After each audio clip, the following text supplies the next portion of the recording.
Christopher, please help me out here. We lack hot water and this tank is old. Hey, don't worry about it, okay? I got you. What do we got here?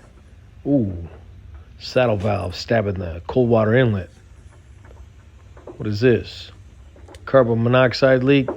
I don't like what I see. What about this? The gas stop is blocked off by the stand. Man, oh man. God bless Texas. There you go. All done. Got the water lines raised, vacuum relief, ice maker angle stop, expansion tank. Bing, bang, bada boom. Your TMP is exiting the building. And so is the water heater pan drain. Hey, forget about it. Huh? I got you. Cash, check, or card.